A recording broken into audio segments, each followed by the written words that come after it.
justice for all, living healthy on a planet spinning out of control. You're aware of the issues, you've got something to say.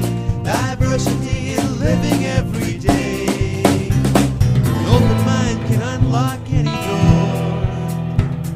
Maybe you just want to know the score. Log on. Saint Kermit.com. How do we fight back? What's the contact? I mean, in what circumstances are we doing that? Well, I mean, really, in the short term, it's going to have to be at the state level, because at the federal level, I mean, we're stuck with what we got for the next 2 years, probably 4 years, just because of the way things worked out. I mean, you still have gerrymandered districts at the House level, and you've got way too many red state senators up for re-election in 2018. So how do you do the fight? And you said about, do what you can where you can, save those who you can. Is it a function of, all right, those of us in progressive jurisdictions, so if you're in California, up in the Northeast, do you basically say, hey, we're going to show you how good it can get when you have progressive policies, and for those folks in the middle of the country who voted for Trump, you're just going to have to, you're going to have to suffer and then see the light. Jerry Brown, governor of California, apparently, in response to the potential shutting down of NASA's Earth Sciences program, the program that allows us to predict hurricanes, allows us to check on the health of the climate, the idea that he would shut down the satellites. Jerry Brown's response is, then we'll launch our own flipping satellite. Do we have to, is the answer that California, because of their size, needs to take the lead in progressive policies, and you need the state governments in Massachusetts and New York and Minnesota and Illinois, and to basically say, we're going to become the bastions of progressivism. Let's start our fights there. Here in Massachusetts, start now to fight against a not bad guy, Charlie Baker, but just somebody who's not going to embrace the progressive message, and say, we're gonna show for the rest of the country what progressive policies can do and how much better it can get, so we can actually show a distinction. Because right now, the argument is, where's the distinction between the benefits that people in California get or the people in the Northeast get from more progressive policies compared to what's happening in Michigan or in the Deep South? I've been in a number of calls and video conferences in the last few weeks nationally with religious and nonprofit leaders, movement, whatever you want to call it, things in general and specific. And the thing that keeps popping up that I'm taking a lot of note of is the importance of acting locally wherever you are, of getting hyper involved in what's going on right around you. Because in a sense, it's the Tea Party's playbook. We're going to go run the school committee and the city council and the county board of, selectmen and whatever, and then we're going to be the state rep, and then we're going to be the state senators, and then we're going to move this congressional district and elect this person. It all starts from showing up at the damn town meeting, and I think a lot of people, especially in those more progressive places, kind of, they take it all for granted with that moral high ground. Like, oh, it's so obvious. Why would anybody do that? And George, I think, is completely right when he brings up the point that we're not playing a morality game. This is not arguing theologies or arguing ethical platforms. Politics is a power game. Justice is in the hands of those with the power to deal out justice. And that's the game we're playing. And if you believe that ethics still applied, that should have gone out the window when the evangelical right went all in on a man who's been through three divorces, cheated on at least two of his wives. Right. Yeah. Right? And cites 2 Corinthians. Right. Oh, yes. Don't forget 2 Corinthians. My girlfriend still is like laughing hysterically about it. I say that just to get her riled some days. No joke. But, it just really offended her on some level, right? That it was 2 Corinthians. I'm like, I can see that. And she goes, it's second Corinthians. What type of Christian does he call him? And this is not a Bible thumping woman by any stretch. Right. But it just really offended her. But you look at all the moral failings of him. Or let's just start with something really basic. My favorite go-to, which is this. No matter how much and I'm saying this with total respect to you, Tony, I have dealt with people who have basically thrown their religion in my face, be it Christian, Muslim, even atheists. Some atheists can be as obnoxious as any born again. And all I say is, look, Bill Maher said this in Religulous, and I thought it was really interesting. I'm impressed by people who act Christ-like as opposed to Christian. It all comes to, how do you treat the least of us? Donald Trump fails that miserably. Okay? He has shown the least of us, I'm not paying you minimum wage. I am not paying you at all if I can get away with it. And, do the turn down service in my hotel. That's all I want to hear from you, right? But the evangelicals goes, well, God gave us a special instrument. Oh, give me a break. So that tells me that morality as we know it, first of all, I never believed in that hype anyway. Most people, I think, forget that the so-called moral majority, the evangelical wing of politics didn't get started over Roe v. Wade. It was Brown versus Board of Education, which, once they realized that segregation was gone and that putting little Buffy in private school was too damn expensive, and that in all likelihood, guys like me weren't trying to get her pregnant. We were just trying to get an education in public school. They kind of fell off of that, and it was a money loser. But Roe v. Wade became a money winner for them.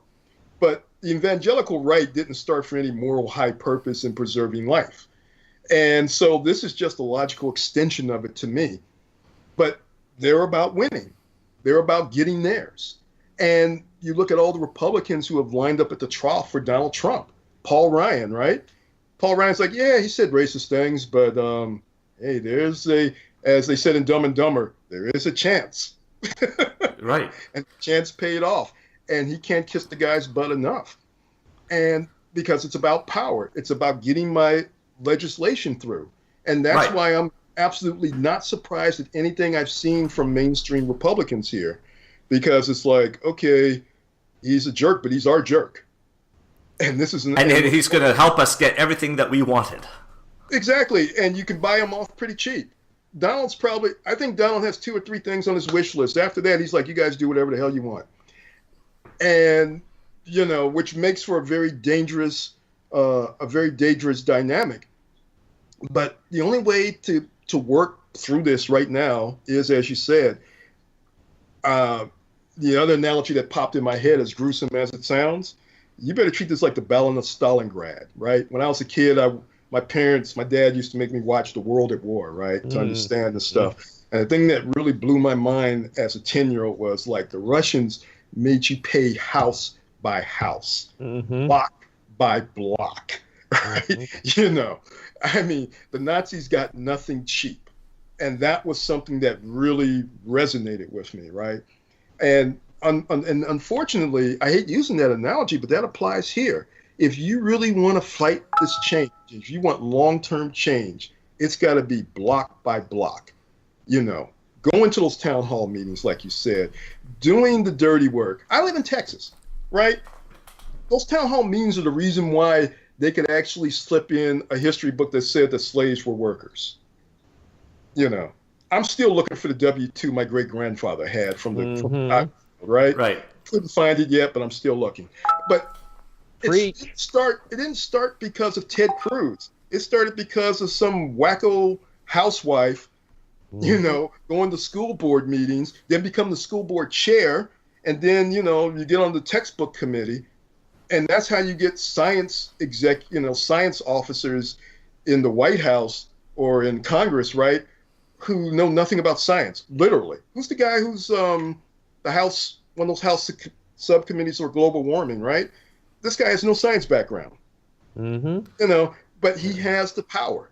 So we can bitch about the incompetence, or like you say, rip off the Tea Party playbook shamelessly and force our way into office. Because, I mean, the Tea Party actually got Sharon angled this close, to Harry Reid's seat. Yep. You had a chick who had to, like, constantly tell us she didn't believe in witches. Or she's not a witch, that's right. What was her name? The masturbation? Christine something. Yeah, something Christine like O'Donnell. Christine O'Donnell, I think it was. Yeah, something. I mean, she got dangerously close to winning a Senate seat. So clearly competence is secondary in this. Mm-hmm. And so you figure if you play by that playbook, but you bring competence to the table, bring some sanity to the table, then yeah, you'll get some wins. But we have to be willing to do the dirty work, and not just in Massachusetts, with all due respect. No, that's fine. Absolutely. Agreed. This has got to be done in Ohio, Pennsylvania, states that matter, right? I go purple in 4 years. Yeah, I'd sit here and say, I mean, and not that it shouldn't be done in Massachusetts, but it's less of an issue here than it is in the states you just cited, George. I mean, again, Michigan, my mother's home state. I mean, these things, Michael, and one other thing I wanted to point out, Barack Obama won a lot of those counties that Trump took. And I read a very interesting piece on him where somebody went with him when he was first running, and he went down to Southern Illinois. Southern Illinois is nothing like Chicago. Right. And I can attest to that. I've driven through that part of Illinois. Okay. We had a joke when I left Chicago to visit a friend who lives just over the border in Indiana. It's like cross the state line, second light, past the cross burning. You'll find my house. Right. And I used to say that, and he would just laugh. People forget that Indiana had the largest Klan chapters outside of the Deep South. Okay. So this is a totally different dynamic in the so-called nation's heartland, the so-called real America. But Barack went door to door and talked to those people and was able to resonate. His grandparents lived that life, right? So he could talk to them, and he won those states. Joe Biden could have won those states had he run. I mean, the great what if in a parallel universe is if Beau Biden had lived, would Joe Biden had run, he might have cracked the Democratic Party like an egg, because there was this entitlement complex we had where it was Hillary's turn, right? And she had already been denied once in her turn. So I'm not sure if he could have won the nomination, but I have no doubt that head to head with Donald Trump, Biden was definitely the anti-Trump. He could have talked Trump's message better than Trump did. And, if Trump decided to tweet at 3 a.m., Joe Biden was the type of guys like, hey, at 5, I'll be outside your house. Let's do this personally, right? So I think they might have won, but that's neither here nor there. The point is that we're able to talk to the voters we need to. The question is, will we? And do we have the will and the guts to do this for, 2 years, 4 years, do the dirty work. And the dirty work is, I think one of the great, if I can think of three opportunities that were squandered by President Obama, as much as I love and respect the man, one of the top ones to me, and the top three, would have been that he had this incredible army of volunteers, of which I was one, that incredible email list that if were activated as a sort of shock force, if you will, on the local level to enact politics of change, could have supported him and might have prevented that overwhelming slaughter that they had in the midterm elections. Mm-hmm. But after the 2008 election, they didn't do anything with it, and we didn't do anything with it. I think it was a double-barreled problem in that I think a lot of us voted for Barack and then figured, okay, our work is done. He's going to wave the magic wand. Everything's going to be right with the world. Wrong, wrong, wrong. And at the same time, the Obama administration and operatives didn't use this. And a lot of that energy psychically went to the Tea Party, and we're stuck with what we are now. Mm-hmm. So let me offer this question. And so going to the, all right, I mean, how do we fight back? I mean, I'll sit here and say, I've said it before, and I'm not quite sure whether this will happen, but I've said before that I'm concerned that the Republicans in the Senate will kill the filibuster outright, rather than give Chuck Schumer any chance to filibuster any sort of legislation, Supreme Court justices, what have you. But if Orrin Hatch has his way, and the Republicans keep at least a modified filibuster in place, I mean, at what point do we call Chuck Schumer to the floor when he doesn't, when he allows Donald Trump's Supreme Court justice nomination to be confirmed. I mean, that'll be the test. I mean, Trump will nominate somebody, and that person will get a hearing immediately, and it will come up for a vote. Does Chuck Schumer let it go? Basically said, we lost. Or does he say, nope, we're going to dig our heels in as much as you guys did, and we're willing to wait 4 years? I think that's the level of fight you need to be prepared to have. And again, you can say, you got to pick your battles. I think with Donald Trump, everything may have to be a battle. True. And I think part of the strategy on their side is, let's throw as much stuff out there. Like I was saying before, we're going to foul on every play. Let's see how many times they blow the whistle.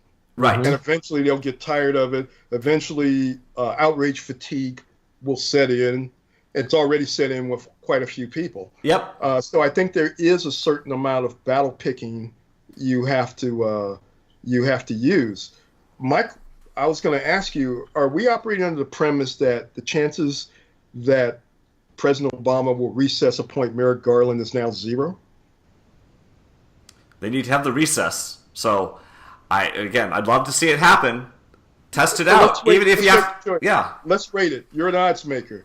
Jim Henderson, you're running a bookie operation. I know you're too straight arrow to do it, but you're a bookie.